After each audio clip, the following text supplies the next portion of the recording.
ادامه برنامه‌های رادیوی فرهنگ.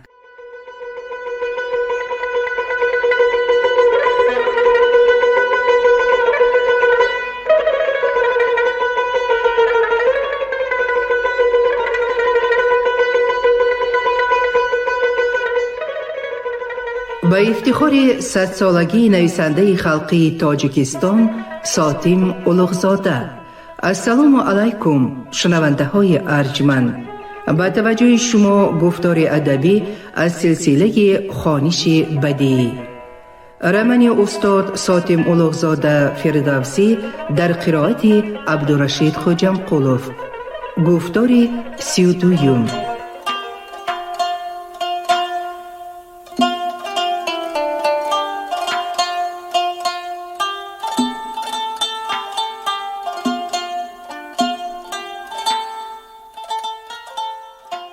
زمستان در آمد.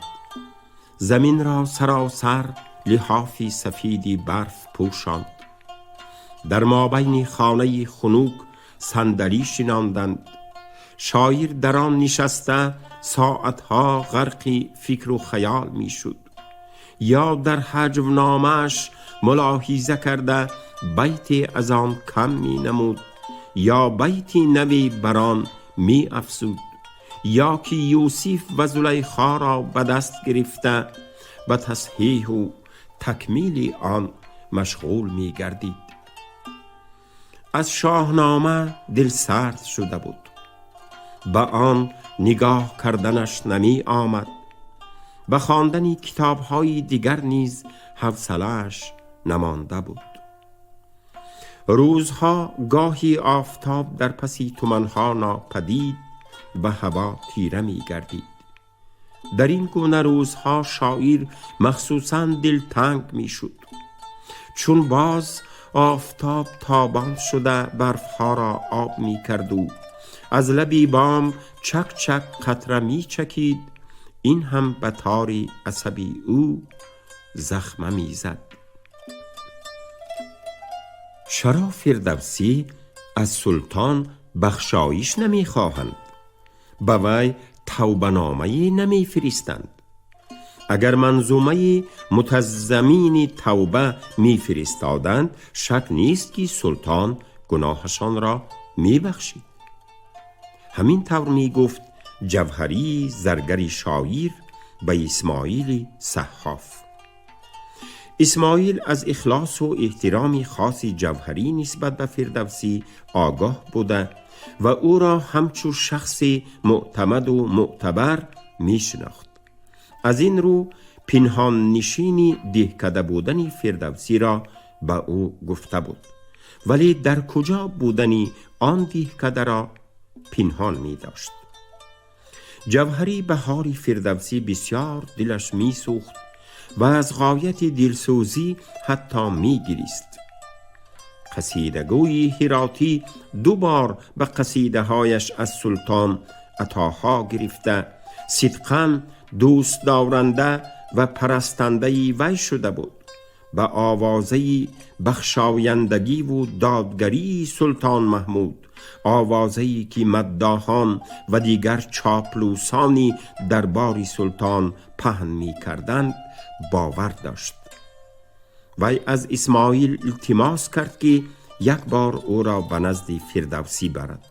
می‌خواست شاعری گریزه را به درستی عقیده خودش درباره سلطان باور کنانده به بخشایش پرسیدن از او راضی نماید. راضی کردن نمی توانید. در این باره با استاد گفتگو کردنتان سود ندارد، جواب میداد اسماعیل به او. خوب، هرچی هم باشد یک بار مرا به نزدشان بری. اگر راضی کرده نتوانم، لااقل با ایشان دیدار می کنم، حال پرسی می کنم، اصرار می نمود جوهری. صحاف ناچار او را یک شب به دهکده برد. هوا خنک، خانه هم مثل بیرون خنک بود. شمع در تاقچه میلت میلت سوخته فقط اندکی روشنایی میداد. فردوسی و بابک گردی صندلی نشسته بودند. بابک سؤال و جوابی بزرگمیر و موبدان را از یاد می خواند. استاد گوش می کرد. جوهری شاعر را نسبت به آن که باری آخرین در غزنی دیده بود پیرتر یافت. او بیمارنما، تنش کاسته و رنگ و رویش زردی گرفته بود.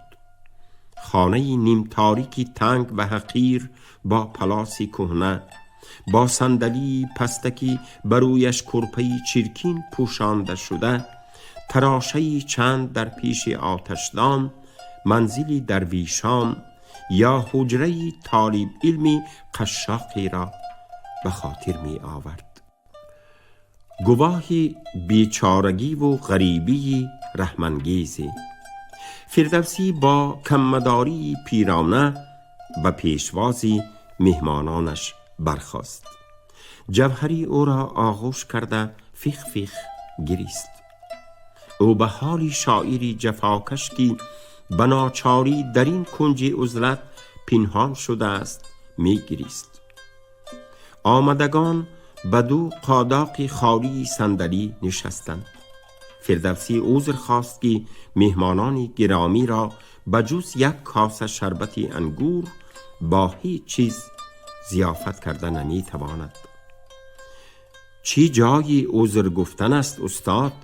ما خود غمی مایده امان را خورده آمده ایم، گفت ابوبکر اسماعیل و خورجینش را پیش کشید و از آن 4 تا نان، حلوا، مویز، یک تکه گوشت یخنی برآورده بروی صندلی گذاشت. وی کمی قهوه کوفه هم آورده بود. بابک در آتشدان علو کرده به آب و قهوه جوشانی اندرمان شد. سحاب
دست به دعا می برآوردم و می گفتم خداوندا حضرت فردوسی را در پناه خودت نگاه دار و از حوادث نجاتشان بخش. پیوسته آرزوی دیدار می کردم. شکر امروز از مرحمت جناب ابوبکر دیدار میسر شد. حضرت که خود خردمند و حکیم هستند، از آنچه امر قضا و قدر بوده است خود را نباخته، پیش آمدهای تلخ را با صبوری حکیمانه تحمل می کنند. انشاءالله پاداش این صبوری ها از لطف خداوندی خواهد رسید. پایان شب صبح است، آفتاب است، روشنایی است. بعد از احوال پرسی ها یک دم خاموشانه مائده صحاف را تناول کردند. در این میان قهوه هم تیار شد. بابک آن را به پیاله ها ریخت. جوهری قهوه گرم را هورت کشیده به گفتنی آنچه می خواست به فردوسی بگوید شروع کرد.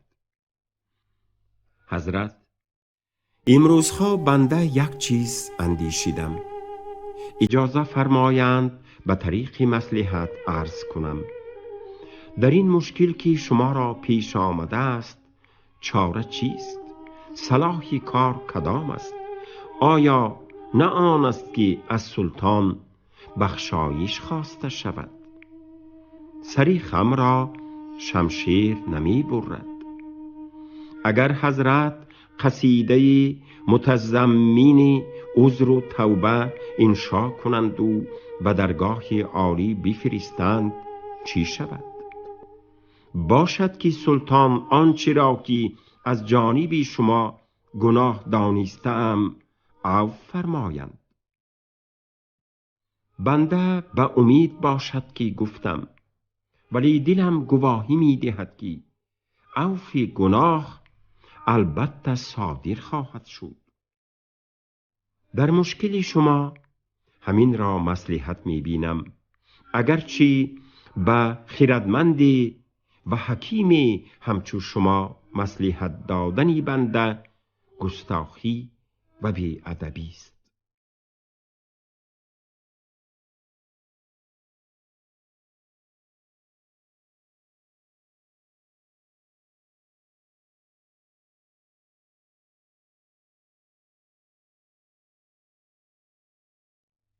فردوسی سکوت کرد و پسان از تاقچه خریطه خود را گرفت و از درون آن ورق چند برآورده به جوهری دراز کرد و گفت: بخوانید، با آواز بخوانید. بابک را فرمود چراغ را بیفروز. بابک چراغی سیاه نفتسوز را درگرانده در تاقچه پهلوی شمع گذاشت. جوهری ورقها را به شمع و چراغ نزدیک برده به خواندن شروع کرد.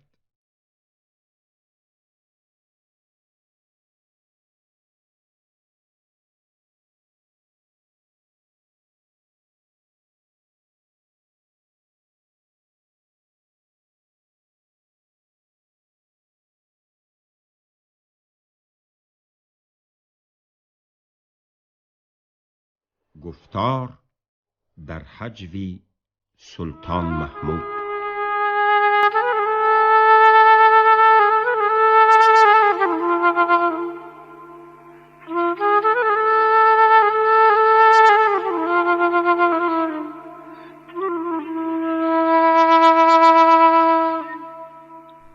ایا شاه محمود کشور کشای، ز کس گر نترسی بترس از خدای. آری، این همان هجونامه بود که بعدها در مقدمه نشرهای بیشماری شاهنامه درج شده و مشهور عالم گردید. شاعر گویا با شاه روبرو ایستاده قلمش را تیغ ساخته به او خطاب می کرد: ندیدی تو این خاطری تیزی من، نیندیشی از تیغ خونریزی من، که بددین و بدکیش خوانی مرا، منم شیر نر میش خوانی مرا. جهان از سخن کردم چون بهشت، از این بیش تخمی سخن کس نکیشت. بسی رنج بردم بدین سال 30، عجم زنده کردم بدین پارسی.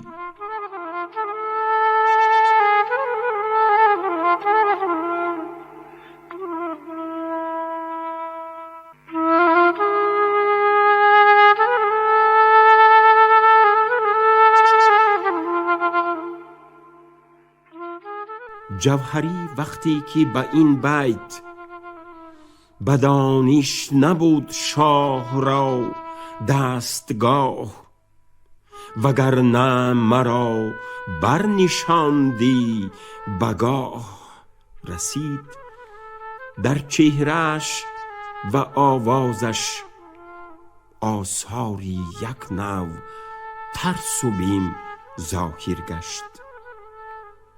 شاعری شاه دوست و ترسو در حق شاه سخنانی نیشداری زننده را یارایی به زبان آوردن نداشت. قرائتش را قطع کرده ورقها را به اسماعیل داد. شما خوانید. اسماعیل خواند: پشیزی به از شهریاری چنین، کی نه کیش دارد نه آیین و دین.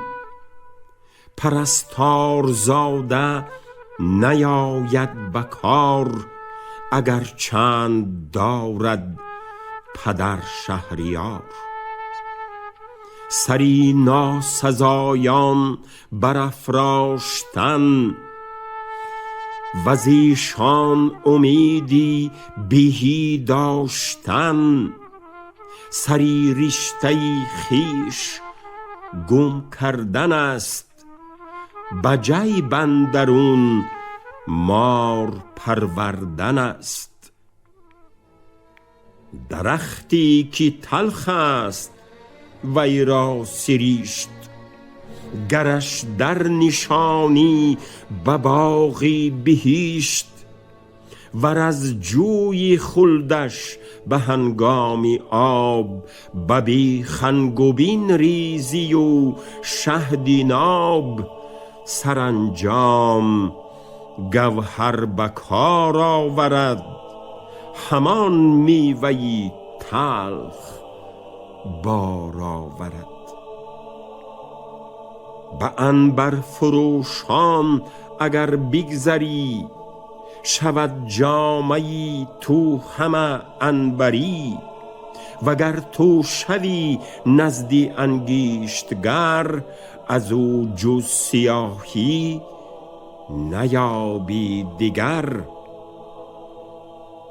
زی بدگوهران بد نباشد عجب، نشاید ستردن سیاهی ز شب. زی ناپاک زاده مدارید امید، کی زنگی به شستن نگردد سفید. زی بد اصل چشمی بهی داشتن، بود خاک بر دیده انباشتن. بین عالم به درگاه یزدانی پاک، فشاننده بر سر پراکنده خاک. که یا رب روانش در آتش بیسوز، دلی بندهی مستحیق برفروز.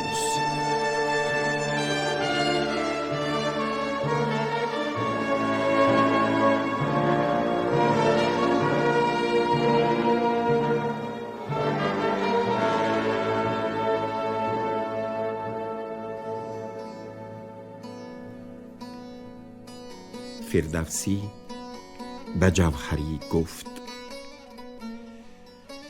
این است توبه نامه من به سلطان. جوهری از حجم نامه بی خبر بود.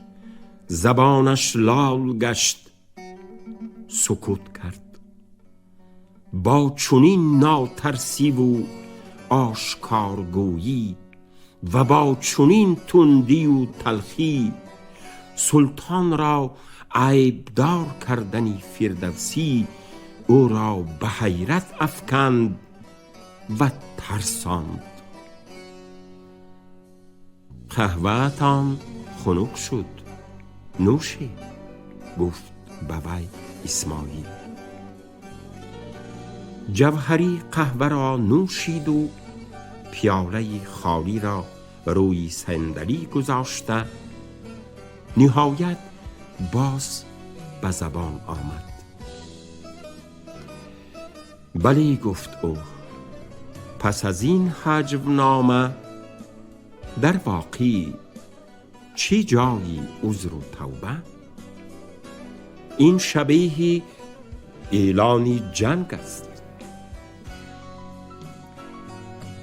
من میدانم، گفت فردوسی به او، مصلحتی که شما به من میدهید از روی دلسوزی و نیکخواهی است، اما کار از توبه و عذرخواهی گذشته است. نزد شاهی بی خیرد و بی دانش، خودکامه، پست فطرت، جهالت پیشه معرفت کوش سرخم کنم؟ هاشا.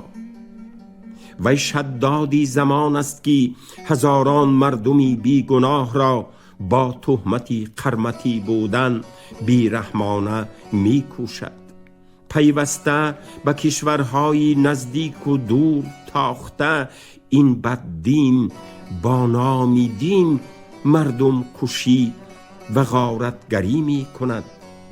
زر و مالی بی حسابی که از غارت و یغمای کشورها به دست آورده است به خزینه هایش نمی گنجد، ولی رعیت‌های بدبختش از خراج‌های گران خانه بردوشند یا از گرسنگی جان می کنند. پیشی چونین شاهی سرخم کردن به ذلت و حقیری خود تن دادن می بود. بگذار به وی چاپلوسانی گدا طبع بیناموس سرخم کنند. بنده از آن طایفه نبودم و نیستم. گمان می کردم که این مستبید شاهنامه را خوانده از کارهای ثواب و خطاهای شاهان پیشین پند می گیرد، ولی او نه خواندن می خواهد و نه پند گرفتن. اصلا شاهنامه را به وی بردنی من خطایی بود که از آن پشیمانم. از خداوند می خواهم که این خطایی مرا بر من بیامرزد. نصفی شبی جوهری زرگر و ابوبکر اسماعیل با فردوسی خیرباد کرده سوی شهر سواری نمودند. در آخرهای زمستان ابودلف از طوس به هرات آمد. ابوبکر اسماعیل در اول او را نشناخت.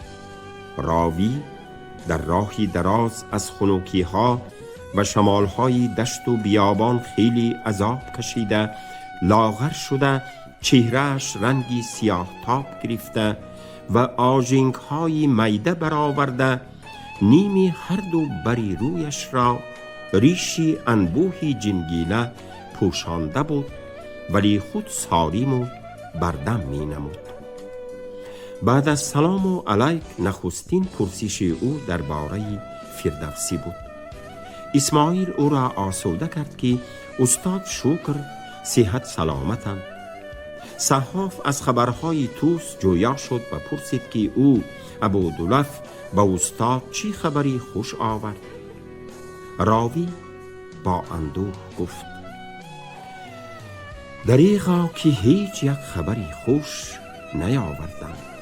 خبری که دارم با استاد گفتن نمی توانم. چی واقعه؟ چرا گفتن نمی توانید؟ خواطر کشید اسماعیل. ابودلف آهی دردناکی برآورد.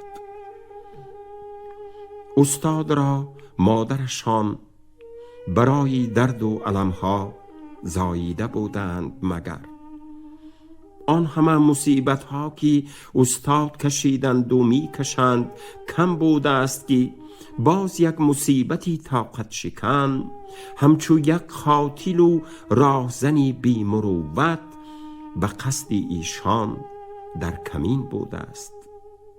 زوجه استاد وفات کردند. خداوندا دست بر سر زد اسماعیل. نه زینهار این خبری مشعوم را به استاد نرسانید. نه به هیچ وجه.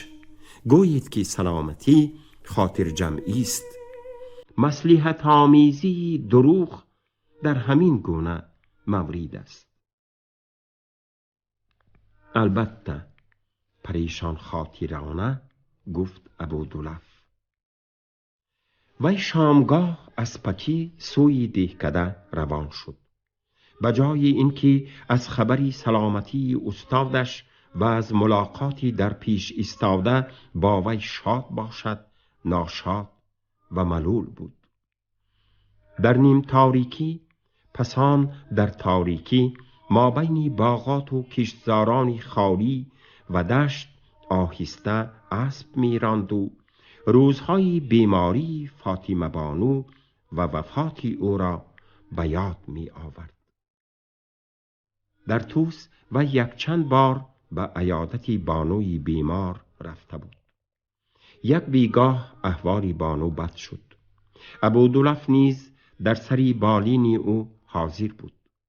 بانو با تب و تاب در بستر خوابیده می گریست و می نالید. آوازی پر از الم و حسرتی او هنوز در گوش ابودلف طنین داشت. بیچاره همسرم، ناکام و نامراد همسرم، محبوبم، نه این که روی تو را ندیده می میرم. آخر تو در کجایی؟ به پیران سالی در کدام دیار غربت سرسان و سرگردان گشته ای؟ تاجی سرم متکایم بودی. آه، این چه قسمتی تلختر از زهر، چی سرنوشتی شوم بود که نصیب ما شد.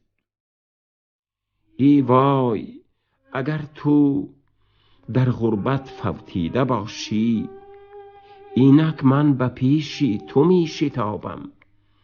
برای فاطمه بدبختت در پهلوی خودت جای بگذار. اگر زنده باشی، الها بعد از سری من باز سالیانی دراز عمر بینی و به شادی فرزند و نبیره هایت زنده و سلامت برگردی. من یادی عزیزی تو، محبتی تو را به خاک میبرم.